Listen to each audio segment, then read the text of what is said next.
Assalamualaikum warahmatullahi wabarakatuh. Kami dari kelompok 10 yang berjumlah 7 orang dari mata kuliah anak usia dini ingin mempraktekkan tugas praktikum tentang teori Montessori dari Dr. Maria, dokter pendidikan yang termuka di Italia. Untuk pengecekannya secara langsung, mari kita lihat dari proses kawan-kawan saya. Check it out. Sebelum kita masuk dalam video ini, saya ingin mengingatkan pada kawan-kawan sekalian bahwasanya kami dari kelompok membuat video ini ketika dalam masa polemik corona, sehingga akan sangat banyak kekurangan di sana-sini, baik dari segi audio, kualitas gambar, maupun editing. Sehingga jangan dinilai dari kualitas videonya, tapi ambil makna yang kami sampaikan.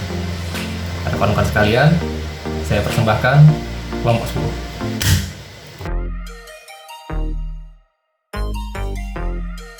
Saya akan menjelaskan secara ringkas riwayat hidup Montessori. Maria Montessori lahir di Italia pada tahun 1870 di Cairafel, sebuah provinsi kecil di Ancona. Karena sebagai anak muda, ia mempunyai minat bakat yang besar pada matematika. Lalu keluarganya mengirimkan ia ke Roma agar Maria memperoleh kelebihan pendidikan di sebuah kota yang besar. Meski orang tuanya ingin Maria menjadi guru, ia justru memutuskan untuk menekuni di bidang engineering. Namun di bidang ini pun bukanlah kesukaan dia, dan setelah perkenalan yang singkat di bidang biologi, ia memutuskan untuk menekuni bidang kedokteran. Pada tahun 1896, ia menjadi wanita pertama di Italia yang mendapatkan gelar doktor of Medicine. Setelah lulus dari kedokteran, Maria bekerja di klinik psikiatrik di Universitas Roma dan pekerjaannya yang berhubungan dengan masalah cacat. Dia sangat yakin bahwa defisiensi mental lebih merupakan masalah pedagogis daripada gangguan medis. Dan pada gilirannya, pendidikan dan pemahaman terbukti memberikan kontribusi sangat besar dalam pengembangan kemampuan anak yang menderita cacat. Casa dei Bambini atau Children's House didirikan pada tahun 1907 di Roma yang memperuntukkan bagi anak-anak cacat mental ini, dan semuanya berumur di bawah umur 5 tahun. Pada tahun 1915, Maria Montessori membagikan atau memberikan informasi kepada masyarakat luas tentang sebuah kelas Montessori yang akan didirikan di San Francisco pada tahun 1915. Setelah kembali ke Eropa, ia memberikan kuliah di beberapa negara lainnya dan juga menghabiskan banyak waktu dalam penelitiannya. Dr. Montessori meninggal di Belanda pada tahun 1952 di umurnya yang ke-81. Setelah kematiannya, anak laki-lakinya yang bernama Mario Montessori menggantikan sebagai direksi Association Montessori International dengan kantor pusat di Amsterdam. Begitu kira-kira. Halo teman-teman, Assalamualaikum warahmatullahi wabarakatuh. Saya Mutiara Sapira, NPM 1780083 dari kelas Rek B1 dan dari kelompok 10 pendidikan anak usia dini. Nah, di sini saya akan menjelaskan mengenai pendidikan ala Montessori. Yang pertama itu saya akan menjelaskan pembagian landasan berpikir apa sih Montessori tersebut gitu kan. Nah, jadi untuk mendapatkan pendidikan yang baik, anak-anak itu harus mengembangkan potensinya lebih dalam. Nah, potensi ini tidak bisa dikembangkan oleh orang tuanya saja. Maksudnya oleh orang tuanya saja, bahwa di sini tuh anak itu butuh teman sosial, lingkungan, teman bermain, bahkan guru sekaligus. Nah, jadi keempat ini menentukan akan menjadi apa anak tersebut ke depannya. Nah, kita lanjutkan, tapi menurut beberapa definisi yang lain seperti konstruktivis. Nah, di situ dijelaskan bahwa anak itu bersifat aktif sejak lahir dan bisa mengembangkan pengetahuannya lebih dalam. Nah, baik, di sini saya akan membacakan mengenai alasan atau landasan mengangkat pendekatan Montessori di dalam artikel ilmiah ini. Nah, yang pertama ada aliran filsafat realisme yang memandang bahwa manusia pada dasarnya dapat mengenal realitis kehidupannya melalui penginderaan. Indra, tahu dong ya teman-teman indra itu apa? Nah, yang kedua aliran filsafat eksistensialisme. Nah, teman-teman, di sini saya akan menjelaskan apa sih eksistensialisme tersebut, yang mengandung bahwa setiap individu memiliki kelemahan namun memiliki kemampuan untuk memperbaikinya. Nah, yang ketiga ada teori Piaget yang mengungkapkan bahwa anak mengonstruk pengetahuannya sendiri melalui asimilasi, akomodasi, dan organisasi. Nah, yang keempat ada teori pembelajaran Vygotsky yang mengungkapkan bahwa anak akan mengonstruk pengetahuannya melalui interaksi dengan lingkungan. Yang kelima adalah landasan psikologis, bahwa pendidikan harus disesuaikan dengan kemampuan dan tahapan perkembangan anak atau DAP, Developmentally Appropriate Practice. Nah, yang terakhir ada yang lebih menarik dari Montessori ini adalah konsep pendidikan yang berkebutuhan khusus atau learning disability atau SEN, Special Education Need, yaitu pendidikan yang dirancang atau disesuaikan dengan kebutuhan atau keadaan individu untuk mengoptimalkan potensinya. Hal ini sangat relevan dengan kebutuhan atau penyelenggaraan konsep sekolah inklusi yang sudah dinyatakan dalam Undang-Undang Sisdiknas. Terima kasih. Berikut penjelasan dari saya. Selanjutnya ada beberapa penjelasan terkait Montessori yang akan dijelaskan oleh beberapa teman-teman saya. Terima kasih. Saya akan menjelaskan tentang implikasi model pendekatan Montessori. Pendekatan Montessori tidak hanya diterapkan pada sekolah Montessori. Ada beberapa sekolah di luar sekolah Montessori menggunakan pendekatan ini dalam kurikulum dan pembelajarannya, walau tidak secara utuh. 1. Isi kurikulum meliputi aspek sebagai berikut: A. Language and vocabulary, mengembangkan kosakata dan keterampilan menggunakan bahasa dalam kehidupan sehari-hari dan mengembangkan kemampuan mendengar, berbicara, membaca, menulis, dan berkomunikasi. B. Fine motor, anak dilatih untuk menghaluskan rasa dengan keterampilan tangan, menggunakan otot jari, koordinasi tangan dan mata. C. Gross motor, anak dilatih untuk memanfaatkan potensi geraknya yang disalurkan dalam berbagai olahraga permainan. Perception, anak dilatih untuk mengasah daya pikirnya sehingga dapat membedakan dan menyusun kembali atau menguraikan berbagai hal yang sederhana. Anak juga dilatih untuk mengerti sebab akibat dari suatu kejadian yang diamatinya dengan mengembangkan konsep berpikir logis, analitik, dan kreatif. E. Observation, anak diajak untuk mengamati beberapa kejadian sehingga dapat merasakan dan melihat langsung bagaimana perubahan, perbedaan, dan proses alam itu terjadi. Anak dilatih untuk melakukan beberapa percobaan sederhana. F. Practical life atau self-help, melatih konsentrasi motorik halus, koordinasi visual motorik, inteligensi, disiplin, dan kontrol diri, serta mengembangkan keterampilan menolong diri sendiri berkaitan dengan kehidupan sehari-hari, seperti berpakaian sendiri, makan sendiri, membuat makanan sendiri, toilet training, dan lain-lain. Assalamualaikum warahmatullahi wabarakatuh. Saya Mahfira Mediana dari kelompok 10. Saya di sini akan mempraktekkan teori Montessori pada anak usia dini, tepatnya pada usia 3,5 tahun. Ini anak usia dini yang usianya 3,5 tahun dengan namanya siapa, Dek? Amira.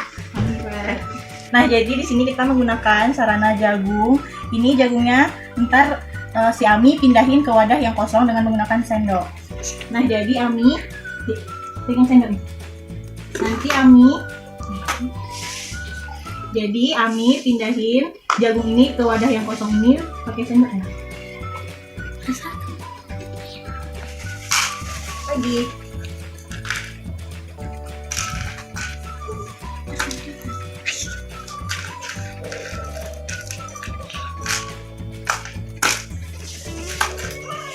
Sampai habis nih.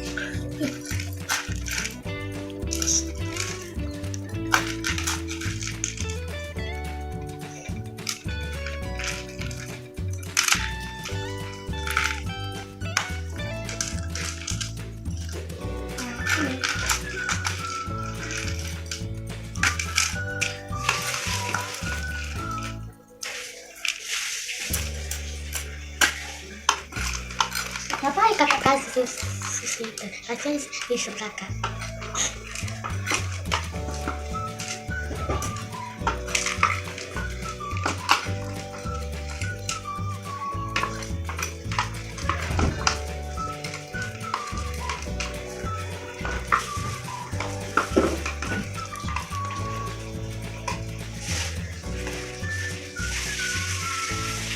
Berangkat ini.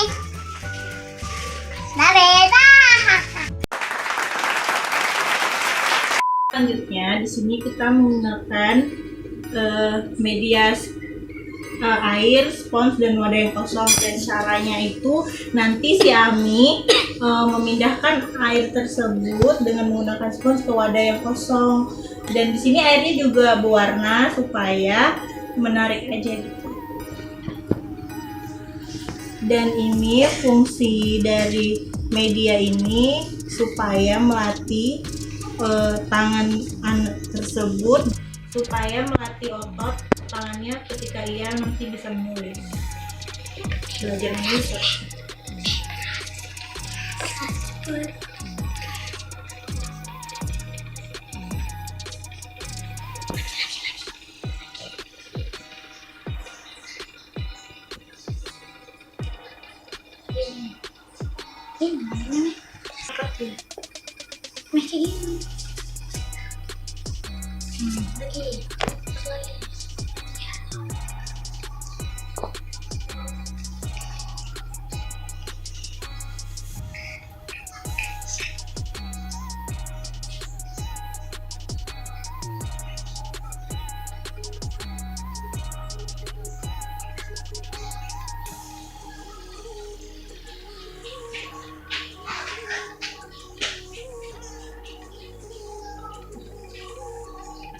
Demikian hasil praktek dari teori Montessori dari kelompok 10. Lebih dan kurangnya kami mohon maafkan. Terima kasih.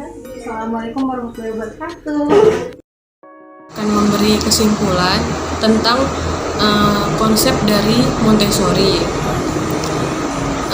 Pendidikan merupakan salah satu aspek penting dalam kehidupan. Pendidikan tidak hanya didapat dari usia 7 tahun ke atas, tetapi dimulai sejak usia dini, yaitu usia 2 tahun pertama. Di usia ini, pendidikan merupakan yang penting untuk seluruh kehidupan.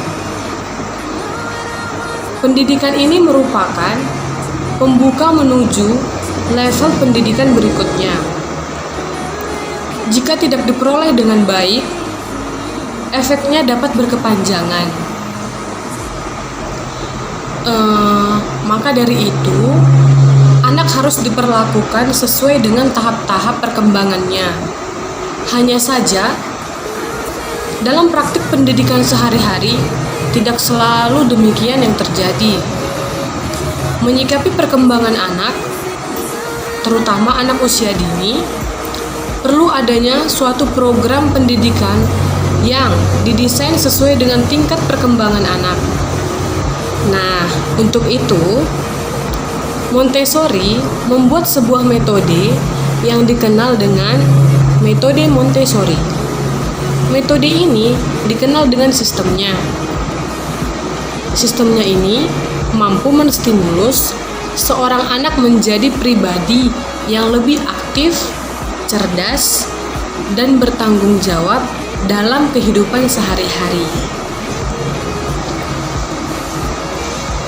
Dalam mengimplementasikan konsep Montessori terhadap program pendidikan bagi anak usia dini, perlu memperhatikan hal-hal yang pertama itu, kurikulum pada pendidikan anak usia dini didesain berdasarkan tingkat perkembangan si anak. Yang kedua, materi maupun metodologi pendidikan yang dipakai dalam rangka pendidikan anak usia dini harus benar-benar memperhatikan tingkat perkembangan mereka. Lalu, memperhatikan tingkat perkembangan itu gunanya untuk mempertimbangkan tugas perkembangan mereka, karena setiap periode perkembangan juga mengemban tugas perkembangan tertentu. Yang ketiga, kompetensi akademis merupakan alat untuk mencapai tujuan, dan manipulasi dilihat sebagai materi yang berguna untuk pengembangan diri anak. Nah, jadi Montessori menganjurkan perlu adanya area yang berbeda mewakili lingkungan yang disediakan, yaitu yang pertama, practical life, di mana practical life ini memberikan pengembangan dari tugas organisasional dan urutan kognisi melalui perawatan diri sendiri, perawatan lingkungan, melatih rasa syukur dan saling menghormati satu sama lain, dan koordinasi dari pergerakan fisik. Lalu, area lingkungan yang kedua itu ada the sensorial area, di mana anak mampu untuk mengurut, mengklasifikasi, dan menerangkan impresi sensori dalam hubungannya dengan panjang, lebar, temperatur, massa, warna, titik, dan lain-lain. Area yang ketiga itu ada mathematics. Mathematics memanfaatkan pemanipulasian materi agar anak mampu untuk menginternalisasi konsep angka, simbol, urutan operasi, dan memorisasi dari fakta dasar. Yang keempat, ada area language art, yang di dalamnya termasuk pengembangan bahasa lisan, tulisan, membaca, kajian tentang grammar, dramatisasi, dan kesusastraan anak-anak. Keahlian dasar dalam menulis dan membaca dikembangkan melalui penggunaan huruf dari kertas, kata-kata dari kertas pasir, dan berbagai prestasi yang memungkinkan anak-anak untuk menghubungkan antara bunyi dan simbol huruf dan mengekspresikan pemikiran mereka melalui menulis. Area yang kelima itu ada cultural activist, di mana cultural activist ini membawa anak-anak untuk mengetahui dasar-dasar geografis, sejarah, dan ilmu sosial. Ada juga musik, seni, lainnya merupakan bagian dari kurikulum terintegrasi. Lingkungan pendidikan anak usia dini menggabungkan fungsi psikososial, fisik, dan akademis dari seorang anak. Tugas pentingnya itu adalah untuk menyediakan dasar yang awal dan umum, di mana di dalamnya termasuk tingkah laku yang positif terhadap sekolah, inner security, kebiasaan untuk berinisiatif, kemampuan untuk mengambil keputusan, dan anak-anak mampu untuk mendapatkan pengetahuan dan keahlian yang lebih spesifik dalam kehidupan sekolah mereka. Ini adalah termasuk kesimpulan dari konsep Montessori yang dibuat oleh kelompok kami. Terima kasih. Sekian hasil dari tugas kami. Semoga bermanfaat bagi masyarakat banyak, terkhususnya untuk ibu-ibu guru.